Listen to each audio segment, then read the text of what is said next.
Hello, everyone. Welcome back. Welcome back to another episode of the KimUnity Soulutions podcast, where we turn workplace challenges into real world solutions. I am your host, Kim the SME. As always, I am only speaking from my experiences. I hope you all have had a wonderful week, a wonderful weekend. Today, I want to talk to you about overachieving. Overachieving. I believe that there's a misconception about overachieving where people want to focus on those that are going above and beyond. I want to have this discussion about those who are calling others overachievers. I really want to get an understanding of this. So I looked it up just to make sure I understood how I use it and how everyone else uses it, right? Overachieving. The Oxford Dictionary defines it as to do better than expected, achieve more than is standard or usual. I'm gonna read that again. To do better than expected, achieving more than is standard or usual. So when I hear that, I'm thinking, okay, whose expectation? It says do better than expected. Whose expectation? What is the foundation? What is it that they're basing it off of what's expected, of what's standard, what's usual? So this is all based off of not of those that are achieving, but those that are speaking on those that they deem to be overachieving. The Merriam-Webster defines it as one who achieves success over and above the standard or expected level, especially at an early age. There's no specifics there. This is all based off of someone else's thoughts, expectations, and reasoning. The audacity, I must say. The audacity. So let's get into it. Let's talk about those that are overachieving. When I hear that term, I automatically think about the workplace and how some people are going above and beyond, meeting deadlines, completing tasks before they're due, or staying late, or completing multiple tasks, right? Before the due date. Helping others, taking the load off of their plate, and so much so that there's all this additional time on the back end. This is what I'm thinking. In the classroom, I can see it as someone who is always raising their hand, wanting to answer the questions, always getting an ace, in pursuit of an A, and being upset when they don't get it. I'm thinking of, when I hear that term, I see others' perspective of someone having their calendar full, or they have no time for fun or vacations, or they haven't been to the family function. They are considered overachievers. But today I don't want to talk about the overachievers. I want to talk about those that are calling others overachievers. I want to know, what are your standards? What are your expectations? In my mind, how I visualize it is that one can only be considered an overachiever if they are in front of you. Because I can't see anyone being called overachiever if they are behind, if they have not met you to where you are. So that's how I am starting this episode off today. Who are you behind that you are calling them an overachiever? And this is just a perspective. You can think about it how you want to. I would love for you to jump in the comments. I would love to hear from somebody who is in front of whoever they are calling an overachiever. I don't think that's even possible. Unless maybe you're saying that they are trying to advance in a lane other than their own. Then I can possibly see that. But who are we to judge? Who are we to judge what lane someone else should be in, or at what pace they should arrive? Or how hard should they work? How many hours should they study? What are the standards? Instead of overachieving, could it be that they're just ambitious or purpose driven? They're on a mission. They have, a goal to accomplish, to meet. They have deadlines. I can only see this irritating, well, for several reasons. I can see how one can view someone else or consider someone else as an overachiever. Number one, if they are behind them. Number two, if now that they are ahead, it's messed up the dynamics. It's messed up the team dynamics. It's messed up the relationship. Someone feels behind and now they are in a rush or they don't have the energy to keep up or to pursue, or they're questioning where they're getting this energy from, this drive. And it could be because the other person doesn't really understand their mission or they're in the wrong way. Because one can be on the outside looking at someone that is in their zone and see them beating the obstacles, meeting the obstacles, jumping over the hurdles, achieving that. But this person who's observing, maybe they're so busy observing the other person who's achieving that they have lost focus of their own goals. Have you experienced that? Maybe you are the one who's considered overachieving. Or maybe you're the one who's thinking that someone else is overachieving. Sometimes we have to really sit back and think about, okay, why do I feel like this? Maybe you're just saying that because you want to spend more time with them. And that time is no longer available because they are on a mission.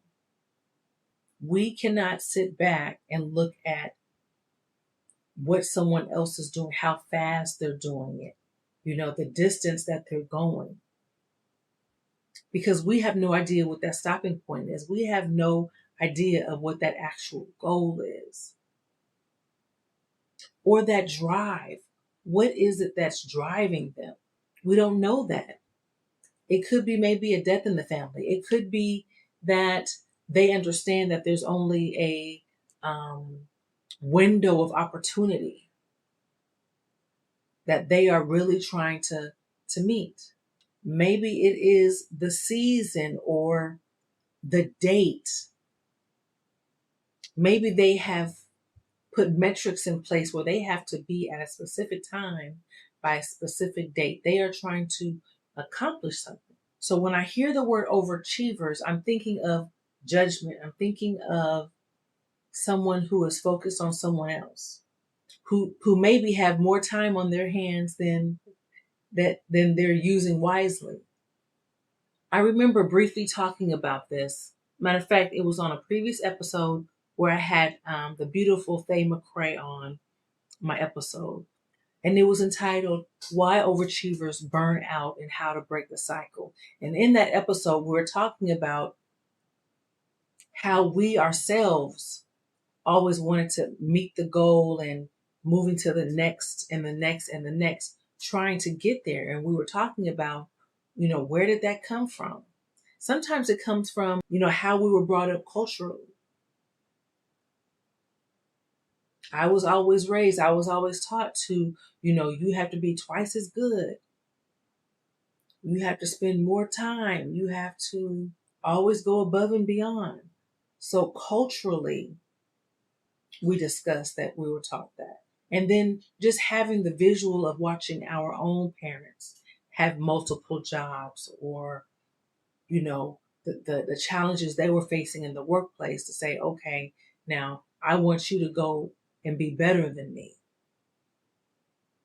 so you don't have to deal with this aspect. Mediocrity was not seen as an option. Like, you couldn't just be average. Our parents wanted us to be the best. Now, on the other aspect of this, and I guess even growing up, when I was growing up as a child, and I've mentioned this before in my episodes, when I was growing up, I was always taught to raise your hand because you know the answer. Don't ever be ashamed to raise your hand if you know the answer, or if you want to answer a question.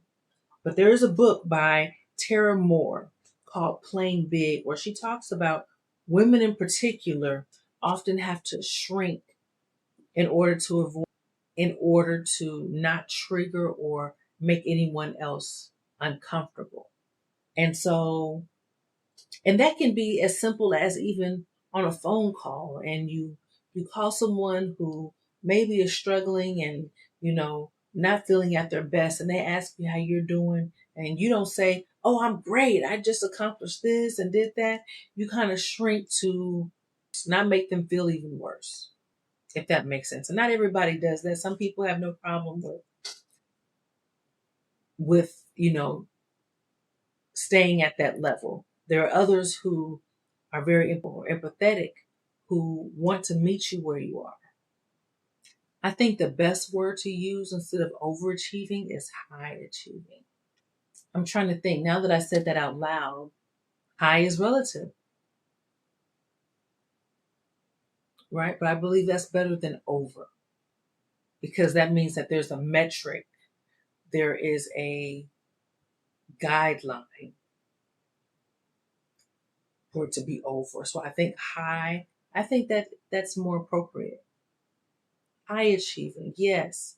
They're on the basketball team. Yes, they're on the baseball team. Yes, they're still getting A's. Being able to be great in multiple areas. Being able to succeed in multiple areas. Being able to spend time and to be dedicated to multiple areas. To have a focus on other things besides those who are calling you overachievers. This was my thought today, because I'm thinking about all the things that I'm doing and the different aspects and where I am believing and expecting it to take me, right? With God's grace. But I also hear in the back of my head, slow down. You're doing too much. Take a break. You deserve a break. You deserve a vacation. And that's whether it's coming from myself in the back of my head, or friends that are saying that you need to get out, let's go do something. And I'm not saying that they're saying this with malintent. They're thinking that they believe it's in my best interest, right? But what they don't see is my vision. What they don't see is what the vision that God has given me, what my next steps are, what all I have to set to accomplish. Because when someone is trying to achieve something, they're going to a level they haven't been to before. And that's what people have to understand. They are going somewhere they have never been before. So it's not just the energy it takes to get there, it's the knowledge. It's the exercise. It's everything that it takes in order for us to get there. You can't just say, "Oh, I want to be a great speaker," or I'm going to do speaking engagements, and you're not putting in the reps. You don't have the subject matter, or the um, the framework, or your audience. There's certain things that need to be studied. There's certain things that need to be practiced. There's certain things that need to be understood. There's certain things that need to be avoided. And we have to know these things and learn these things as we go. It takes practice. It takes repetition. It takes study. And all this takes time. And unfortunately, that time cannot always be occupied along with someone else.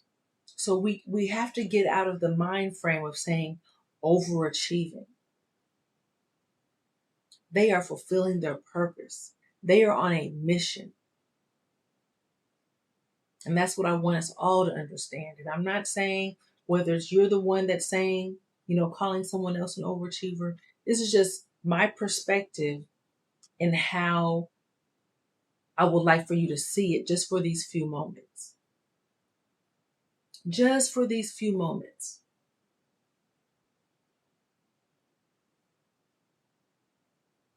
I can't think of anyone that's really not trying to accomplish something, even if it's with ill intent. You got to plot, you got to plan, you got to connive, they got to do all of that. So whenever and we've probably all been guilty. We've all, thought of someone else as doing too much or needing to take a break. But when we do that, whenever we think someone is overachieving, I want us all to take a look at ourselves.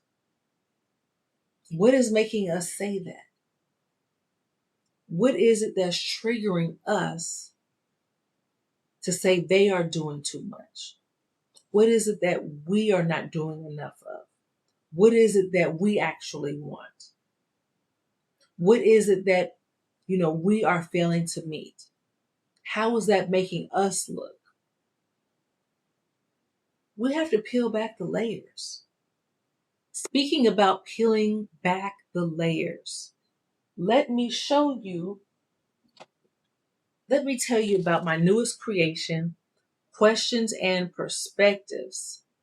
These are conversation cards. They are icebreaker cards that peel back the layers. It's not about making someone reveal something about themselves or digging into them. It's about giving them the opportunity, giving them that space to feel free and open to answer general questions.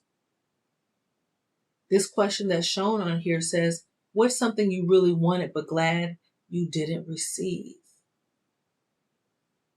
Can you see that? What's something you really wanted but glad you didn't receive? It's about peeling back the layers by asking questions, by having these conversations. We begin to understand more about others and ourselves. Why do I think that?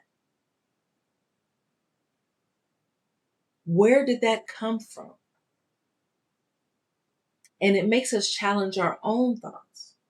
And by having a conversation without judgment, it opens us up to more meaningful conversations and not small talk. Questions and perspectives. And you can use these cards in your workplace to open up a meeting if you're a manager, to have a conversation with your coworkers at lunch, with your family at a family reunion, ladies' night, men's get-togethers. It's about having these conversations and sharing different perspectives. You probably have a totally different perspective than what I have and what I've been talking about regarding overachieving. But check out those cards. You can see them at qandpcards.com. That's qandpcards.com for questions and perspectives. Check them out.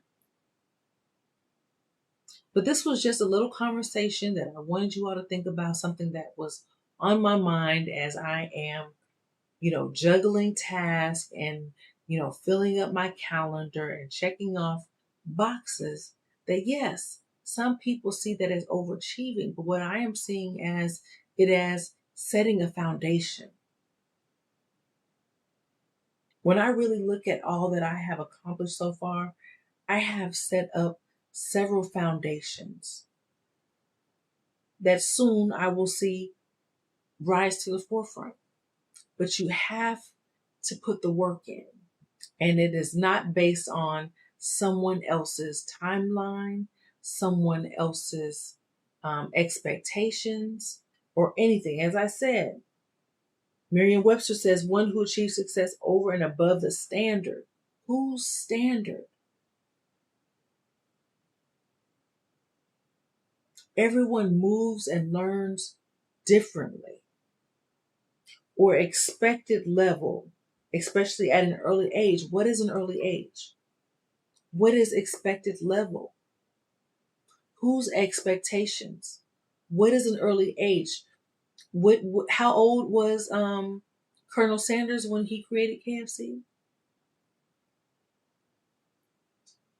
What is at an early age?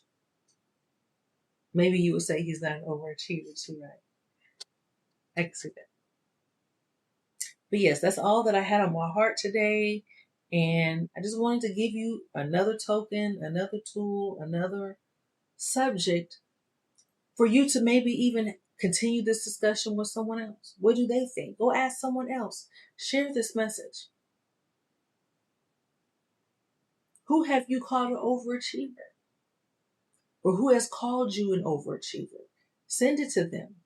Give them something to think about. Ask them, what do you think about this? And just be open to the conversation. Both sides. That is all for today. I am your host, Kim the SME. As always, I am only speaking from my experiences. From today's message, I would say that instead of focusing on those who are overachieving, let's really dig into those who are calling others overachievers. What could be their reasoning, their rationale? What is their perspective? What is it that they're great at that they could be pursuing? What does that timeline look like? What have them join in the conversation of what are you working on? Tell me about what you're doing, what your goals are, what you set to accomplish, maybe what you've already accomplished. Until next time, you have been listening to the KimUnity Soulutions podcast. Be blessed.